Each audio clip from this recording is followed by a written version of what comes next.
Hello students, welcome back to the channel Dinesh sir. जो बच्चे 12th में पास हो गए हैं और आगे चल के MST CT एग्ज़ाम देना चाहते हैं, वो अपनी ग्रुपिंग क्राइटेरिया को लेके परेशान हैं कि क्या हमारी ग्रुपिंग क्लियर हो रही है, क्या हम एलिजिबल हैं MST CT एग्ज़ाम को देने के लिए।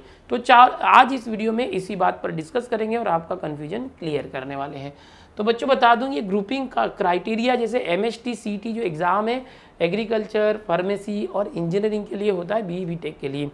तो यहाँ पर आपको बता दूं कि जो हमारा क्लास 12th होता है बच्चों, HSC जो एग्ज़ाम है जिसका रिजल्ट आया है, इसके अंदर जो मेजर सब्जेक्ट होते हैं आपके फिजिक्स, केमिस्ट्री, मैथ्स या तो फिजिक्स, केमिस्ट्री, बायोलॉजी, इन तीनों 100 मतलब 300 मार्क में से जो हमारे मिनिमम इतने मार्क्स आने चाहिए तो हमारी ग्रुपिंग क्लियर होती है और हम आगे के एडमिशन के लिए specially for MST CT exam eligible हो जाते हैं। अगर MST CT एग्ज़ाम दे रहे हैं कोई एंट्रेंस और इंजीनियरिंग, फार्मेसी, एग्रीकल्चर में जाना चाहते हैं, तो ग्रुपिंग क्राइटेरिया किस तरह से बता रहा हूँ। देखो 300 मार्क में से देखो एक्चुअल जो क्राइटेरिया होता था हर साल, वो ओपन कैटेगरी के लिए 50% और कास्ट कैटेगरी के लिए 45% होता था कोविड के पहले तक। ओपन और रिजर्व कैटेगरी हम बोल सकते हैं, कास्ट या फिजिकली हैंडीकैप वगैरह के लिए पहले ये होता था। कोविड में एग्ज़ाम कैंसिल होने की वजह से ये क्राइटेरिया रिड्यूस कर दिया गया था। जो ओपन कैटेगरी के बच्चे थे उनका ये 50% हटा के 45% कर दिया गया था और जो 45% है वो हटा के 40% कर दिया गया था।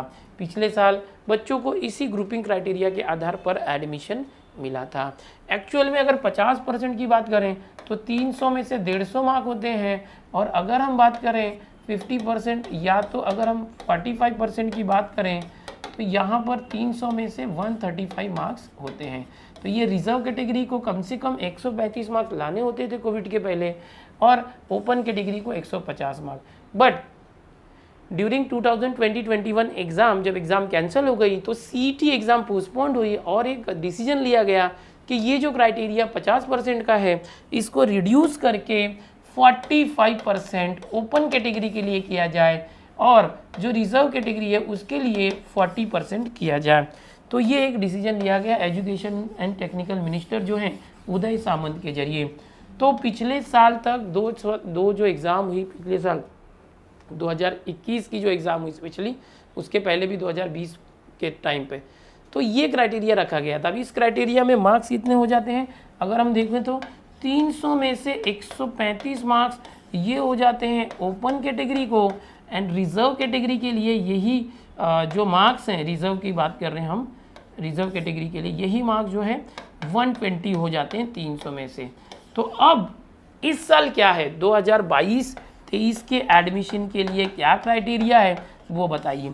तो देखो बच्चों, अगर मैं बात करूं कि आप अगर ओपन कैटेगरी के हैं और आपका PCM या PCB का स्कोर जो है 135 प्लस आ रहा है तो आपको निश्चिंत रहना है, कोई टेंशन की ज़रूरत नहीं है। अगर आप रिजर्व कैटेगरी के हैं और आपका मार्क्स 120 के प्लस आ रहा है तो पिछले साल के हिसाब से आप एलिजिबल हैं। लेकिन इस साल हो सकता है कि वापस से एक जो अभी न्यू जो प्लानिंग रिलीज होगी, ओके, CT सेल की जो न्यू प्लानिंग आएगी या जो भी इनका जो एग्ज़ाम से रिलेटेड क्राइटेरिया रिलीज होगा, हो सकता है वापस से वो 50% for open and 45% for reserve हो जाए, ऐसा हो सकता है। तो ऐसे में बच्चों को 300 में से 150 12th में होना ज़रूरी होगा और रिज़र्व वालों को 135 होना ज़रूरी होगा। लेकिन अभी तक इस साल की प्लानिंग जो आई नहीं है कि मिनिमम क्राइटेरिया क्या है, लेकिन पिछले 2 साल से ये क्राइटेरिया था कि MST CT एग्ज़ाम में ओपन कैटेगरी का कोई है तो उसको 135 मार्क्स के ऊपर होना चाहिए, PCM या PCB मिला के।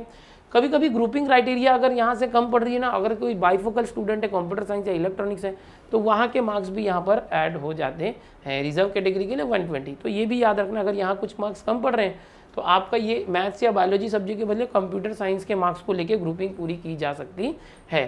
तो इस तरह से ये बात है। तो अभी फिलहाल अगर आपका ये आ रहा है तो ठीक है, इससे ऊपर आ रहा है तो अच्छी बात है। हम वेट करेंगे जो higher and technical education minister है अलॉन्ग विथ CT सेल है वो क्या डिसीजन लेते हैं, ठीक है। तो ये हो गई बात ग्रुपिंग क्राइटेरिया की। ग्रुपिंग क्राइटेरिया से रिलेटेड आपको मैं दिखा दूं जो इनका ब्राउचर होता है MST-CT सेल का, जो अभी फिर हो सकता है मॉडिफाई करके आ जाए। जो एलिजिबिलिटी होती है, एक तो इंडियन नेशनल होना चाहिए एग्ज़ाम देने के लिए, इंडियन होना चाहिए। दूसरा, कोई एज लिमिट नहीं है, ऐसा नहीं है कि आपकी एज 20 साल हो गई 25 साल हो गई तो आप नहीं दे सकते। CT एग्ज़ाम के लिए कोई एज लिमिट नहीं है। क्वालिफाइंग एग्ज़ाम 10+2 है, आपने किसी रिकॉग्नाइज्ड बोर्ड से जो है 12वीं पास किया होना चाहिए। ओके, और जो मैंने बताया कि यहाँ पर जो सबसे इम्पॉर्टेंट है, जो मैं भी आपको समझा रहा था कि अभी तक जो है 45% जो मार्क्स है ओपन कैटेगरी के लिए, ध्यान से सुना, 45% मार्क्स एटलीस्ट होना चाहिए। 45% मतलब कितना होता है, 300 में से हम देखेंगे तो 135 मार्क्स होता है 45% के लिए। एंड in their 10+2 और equivalent examination. However the minimum marks for reserve category के लिए 40% का क्राइटेरिया है, मतलब 40% मतलब 140 मार्क हो गए, ठीक है। 300 में से 120 मार्क हो गए। 300 में से कितने मार्क्स हो गए, 120 मार्क हो गए। 40% मतलब 300 में से 120 मार्क।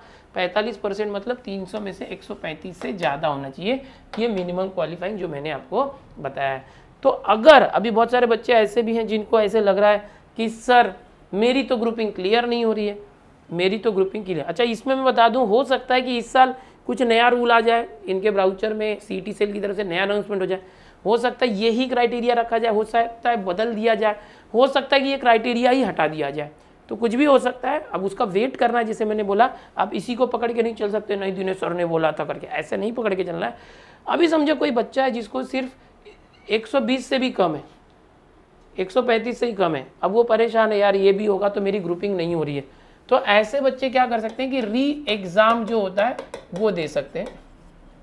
इसको जो बच्चे फेल हो जाते हैं ना किसी सब्जेक्ट में, वो री एग्ज़ाम या रिपीटर एग्ज़ाम उनके लिए होता है, और यही एग्ज़ाम का नाम हम बदल देते हैं, हो जाता है class improvement exam. Class improvement exam, ये दोनों एग्ज़ाम एक ही रहती है। अगर कोई बच्चा समझो 2 सब्जेक्ट में फेल हो गया तो वो क्या करेगा, वो री एग्ज़ाम देगा ओनली 2 सब्जेक्ट का। लेकिन कोई बच्चा फेल नहीं हुआ है, पास है, बट परसेंट कम आया है, 50% आया, वो चाहता है मुझे 80% आए, या मेरी ग्रुपिंग नहीं हो रही है, मैं पास तो हूँ बट मुझे ज़्यादा मार्क्स लाने हैं, तो वो क्लास इंप्रूवमेंट एग्ज़ाम के लिए अप्लाई करेगा। क्लास इंप्रूवमेंट एग्ज़ाम के लिए आप सिर्फ 2 या 3 सब्जेक्ट की एग्ज़ाम नहीं दे सकते, आपको ऑल सब्जेक्ट एग्ज़ाम देना पड़ता है। पूरे सब्जेक्ट की एग्ज़ाम देनी होगी, इंक्लूडिंग लैंग्वेजेस ऑल्सो। अब ये एग्ज़ाम कब होती है, आप रिपीटर जो फेल हो गए वो जितने सब्जेक्ट में फेल है वो दे सकते हैं, या ऑल सब्जेक्ट भी दे सकते हैं, बट क्लास इंप्रूवमेंट के लिए आपको ऑल सब्जेक्ट भी ही देना है। ये एग्ज़ाम जुलाई में होती है, जुलाई के एंड में ये एग्ज़ाम होगी। आपकी जो CT एग्ज़ाम है वो अगस्त में होने वाली है। ओके, CT एग्ज़ाम अगस्त में होगी।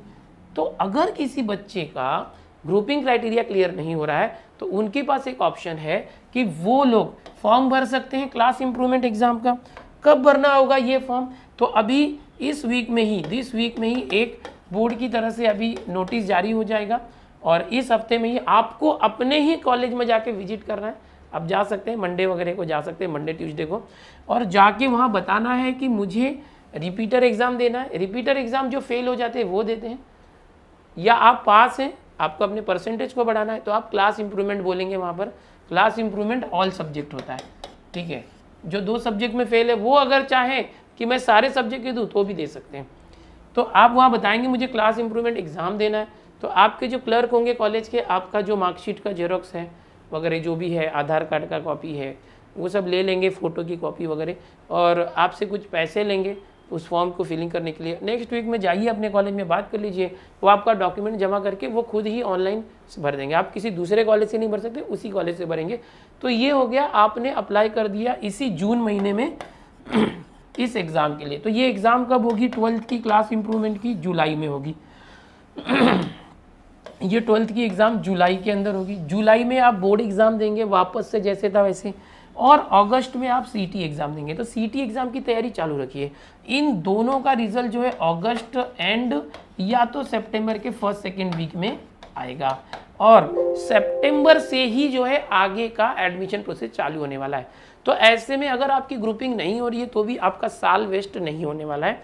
आप एक ही साथ जुलाई के अंदर इम्प्रूवमेंट एग्ज़ाम दे सकते हैं, और ये याद रखना है क्लास इम्प्रूवमेंट एग्ज़ाम सिर्फ 2 बार दे सकते हैं। आपकी अब बोर्ड एग्ज़ाम हो गई है, अब ये पहला चांस होगा जुलाई का, और आने वाले फरवरी मार्च के अंदर दूसरा चांस होगा। उसके बाद ये कभी भी आप क्लास इंप्रूवमेंट नहीं दे पाएंगे। आपको सिर्फ 2 ही चांस होता है जब आप पहली बार बोर्ड एग्जाम देते हैं, उसके बाद से।